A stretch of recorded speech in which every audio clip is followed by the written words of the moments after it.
Hi there. So, I want to talk a little bit about collaborative communication.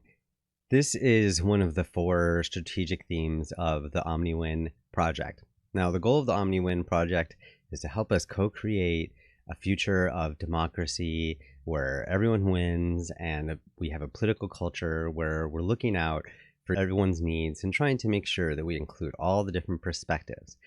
I've organized my thinking into these four strategic themes. The one I'm going to start with today is what I'm calling collaborative communication. We need to be able to communicate across our differences, understand each other, and then be able to collaborate and make decisions that can meet everyone's needs. And as far as I can tell, we already have the tools to do that. So I'm going to tell you about my experience with this. I studied international relations. Intercultural communication was my focus. I wanted to help people communicate across cultures. Culture meaning any different way of seeing the world or lived experience or just paradigms. It seems that that's a really important tool that we needed. After college, when I was in the Peace Corps, a friend of mine told me that this career of helping people communicate across their differences was called mediation. Now, the fact that I got to be 20-something years old and still didn't know about mediation is, I think, one of the big problems. I would love to live in a world where everyone knew about mediation and conflict resolution and dialogue, and people were just not putting up with bad communication and bad conflicts.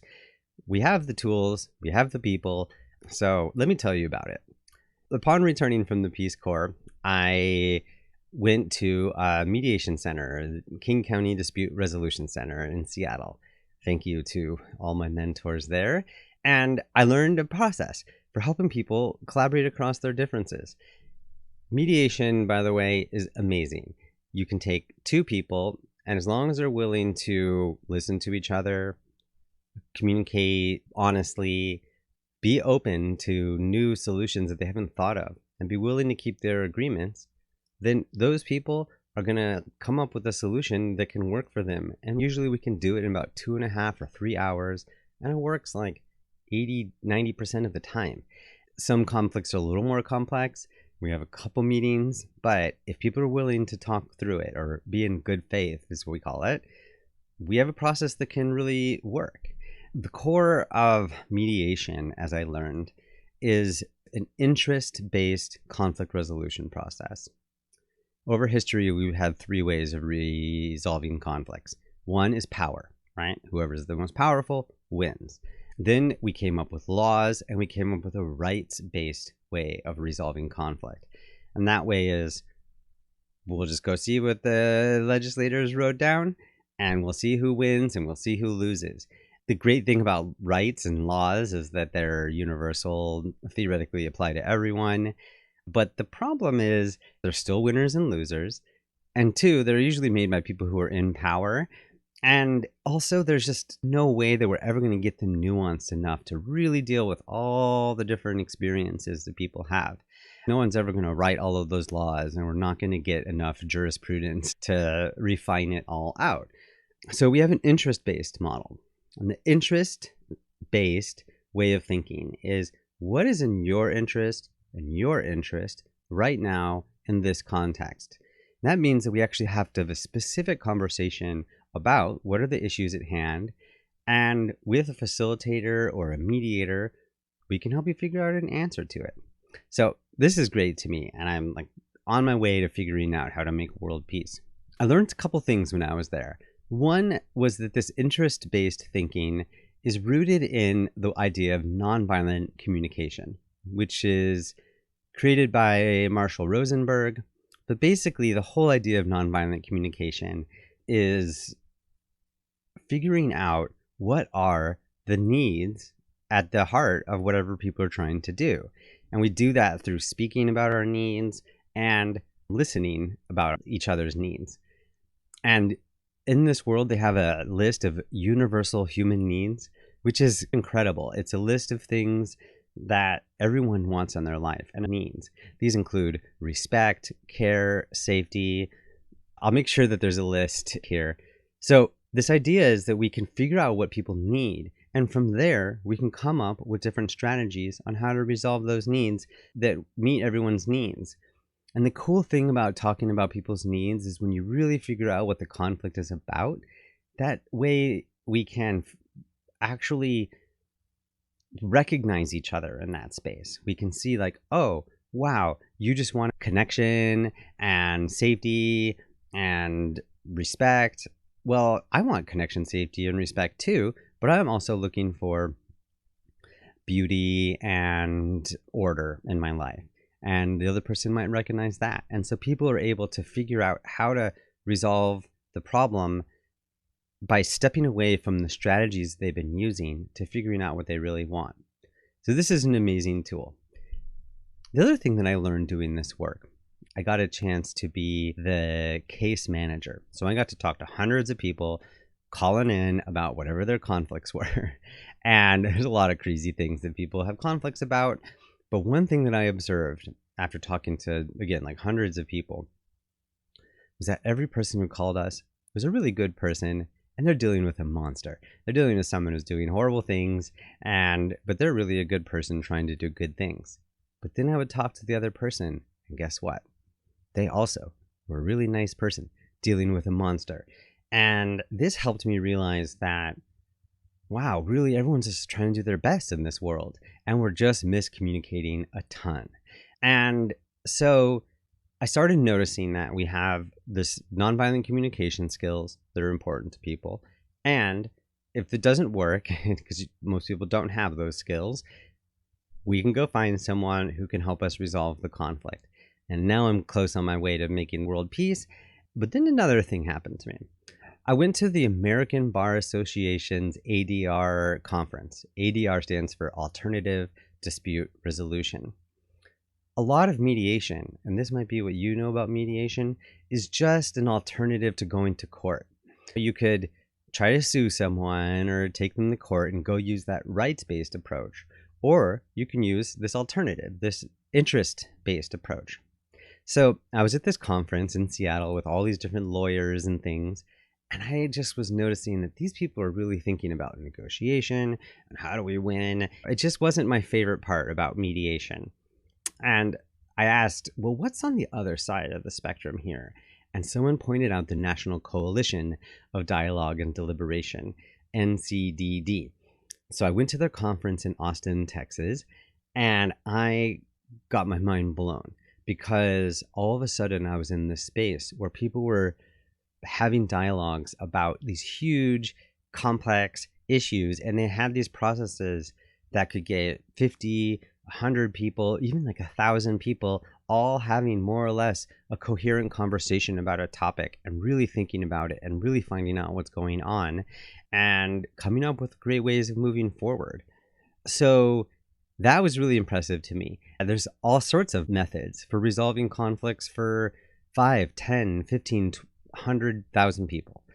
So this is really exciting to me. I was very interested in trying to think about how can this keep on scaling up. It also is interesting to me to notice that these people who are doing dialogue and facilitation about these complex issues weren't considering themselves doing conflict resolution.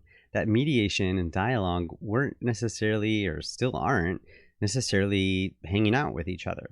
I started then now noticing that we have all the skills. We have individual mediation, like 2 people, 3 people, 5 people, but then we have tools for even larger conversations. And I was then introduced through a book by Cloke called Conflict Revolution, about the idea that conflict is fractal in nature. I heard something about this similarly from a book by John Paul Lederach called The Moral Imagination. These were books that I read in a mediator book group of mine. So what do we mean by fractals? Fractal is a mathematical concept. The mathematical definition is something that's in between dimensions. Layman's definition could be that a fractal is something that is self-similar at all scales. The small looks like the bigger, looks like the bigger. You can think about like the branches of a tree. A small branch looks like a bigger branch, looks like the tree itself. Example over here. And So it's self-similar at all scales. Conflict is definitely like that. The conflicts between siblings and between countries or between political parties all have the same kind of flavor to them. The next thing is that a conflict is created by a recursive algorithm, meaning that we're constantly asking the same question over and over again. Whatever the results are, we apply that algorithm or that question to the output, and then we keep on doing that. And it seems to me that the algorithm is based on this question of self and other. What's good for me and what's good for you or us? I am constantly asking that question. When was my needs important? When are your needs important? And then I have a paradigm about this. Different ways I can approach this question will then create different results, which then I can apply that question to again. So we're in this recursive algorithm. Now, the trick about fractals is that they lead to infinite complexity. So that's the thing that we also have in our world of conflict. Conflict is this natural thing that's just occurring out of diversity of perspectives and lived experiences. And because we have different ways of seeing the world and experiencing life, we also are going to constantly be having conflict. And every time that we can resolve conflict between two of us, well, now we have to deal with the conflict with this other group of people. And then we have to deal with the conflict with the larger group and the larger group. And so the better we get at conflict, the more complexity we're going to have in our system, because we're going to constantly be folding in more and more people. So this idea of conflict as a fractal, then conflict resolution must be a fractal as well. So I'm definitely on my way to making world peace now. I go off to graduate school and study international peace and security studies in South America. I also get the chance to work for a bit in Colombia and Ecuador, and grad school was in Argentina. And as I'm observing these different conflicts, I realized that, whoa, the really big issues that we have, they need to be broken down into smaller pieces. We have some more technology now, but we still don't really have the technology to have a conversation between millions or billions of people. But we do have the ability to have these conversations that now we can do it at 30,000 people. There's some really cool technologies now for whole communities or cities to have a conversation about an important issue. So now we got all these different scales. And so we can take these big conflicts and break them down into smaller ones. And that is the thing that gives me a ton of hope. We have the tools to do this. We just have to try them. The next sort of part in my journey was actually doing an interview for my old podcast, Fractal Friends, with Kenneth Cloke. And he is starting to work with how we can use this in our politics and so forth. And he wrote a book about dialogue and politics and the future of democracy. And he invited me into a new project, which is called the DPACE Initiative. DPACE stands for Democracy, Politics, and Conflict Engagement.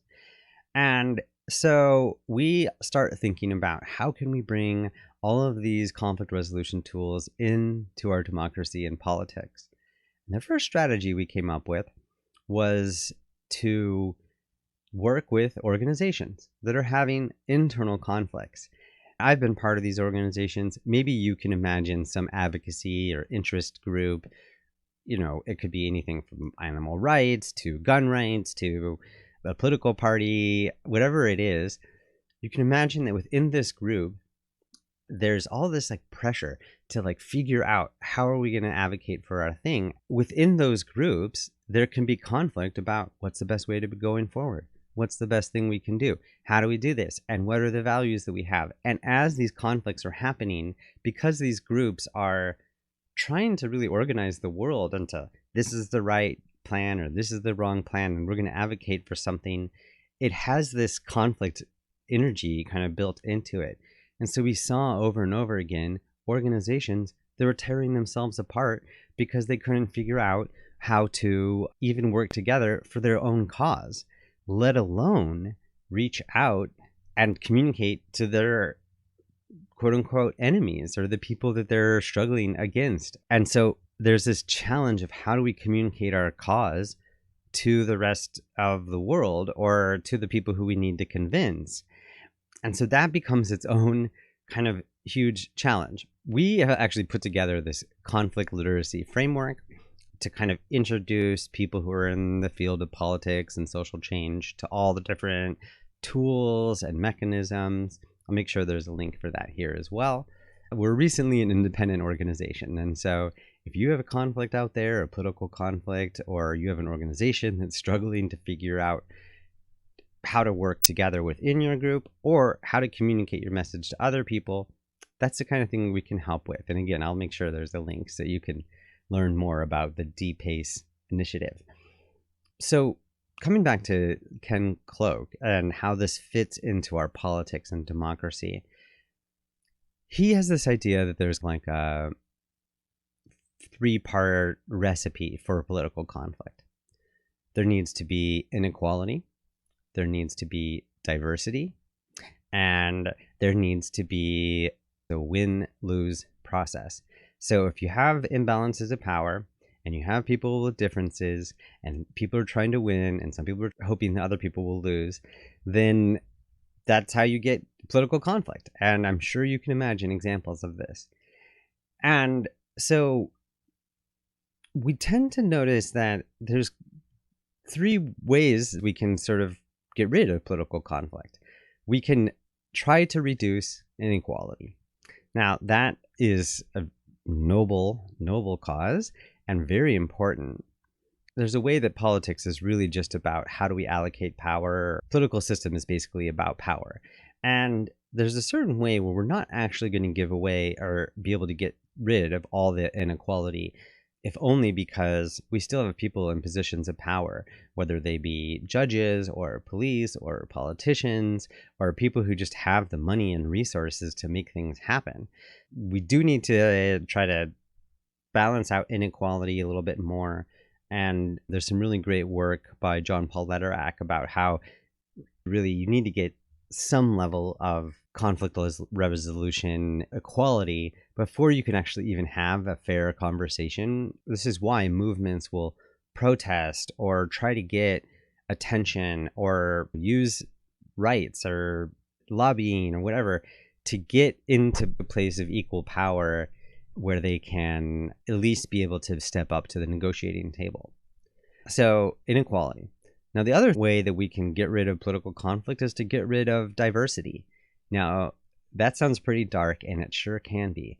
But most of the time that we deal with getting rid of diversity, basically you can think about it as the way that we're siloing out or polarizing right now. If you can imagine this animal rights group or this gun rights group, like they can get rid of conflict within their organization by getting rid of the people who disagree with them. If you don't believe in the right of everyone to have a gun, or if you don't believe in the need to protect animals, then you're probably not going to go be part of that organization. And so, ta-da, diversity is gone. Now we can just come up with all of our solutions. But then again, these organizations can't communicate to the other people who disagree with them because they're trying to do this reduction of diversity.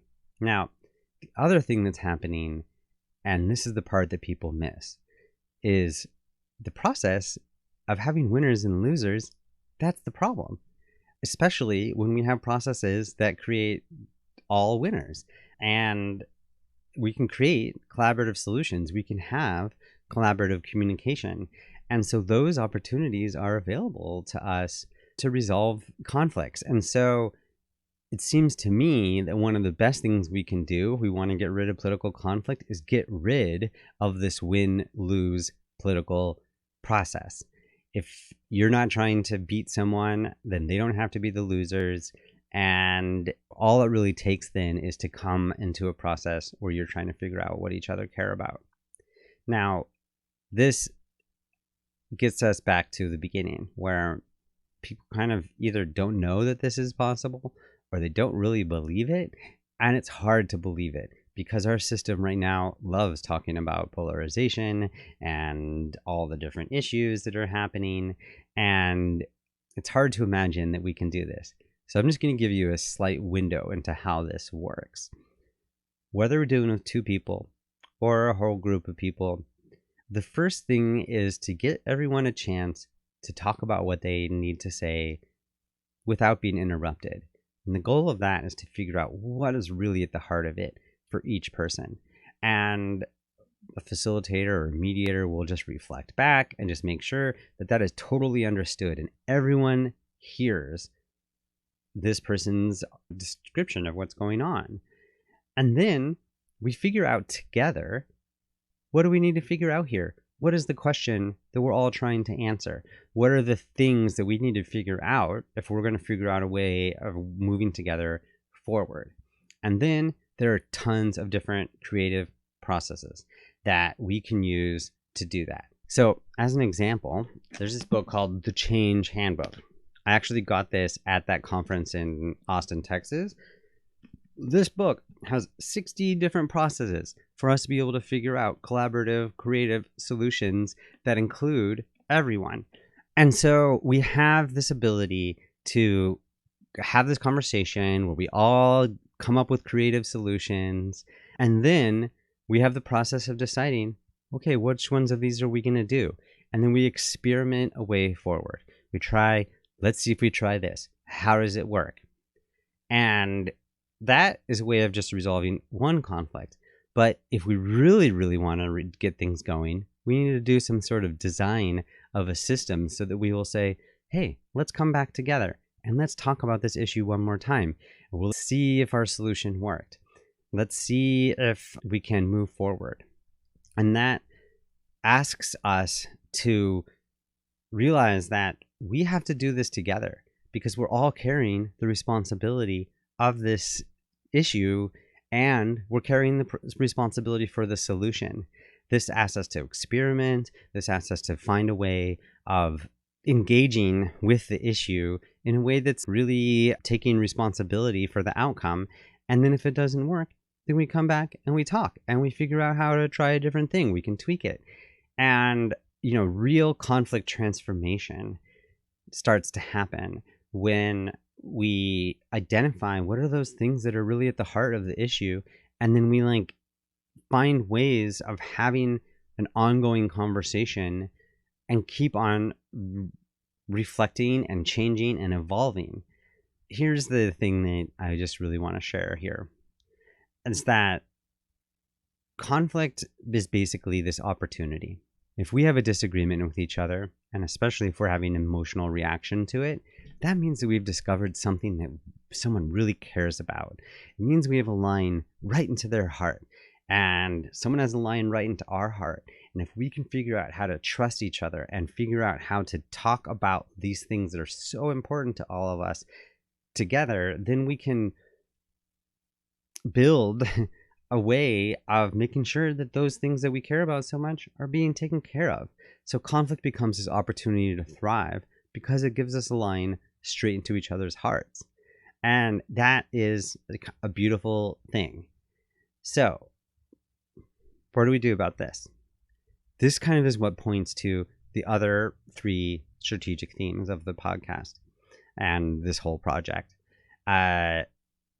We need to figure out ways that we can apply this in our actual democracy. And how could we do that in a city council or for a representative or at various scales? And what's really cool is there's some really amazing tools that people have figured out on how to create participatory democracy, citizen-led deliberative conversations, and can build that in to our political system. So that's what we're going to be talking about next week. And then it's also to sort of understand this on an even bigger scale, because that's the question we're really always trying to answer, is how do we do this on a national, international, humanity level kind of thing? Well, what's really amazing is we have philosophers that are thinking about what are the cutting edge ways we could change our civilization? What different rules could our civilization have? Or what are the theories or approaches that can help us hold all the different voices together?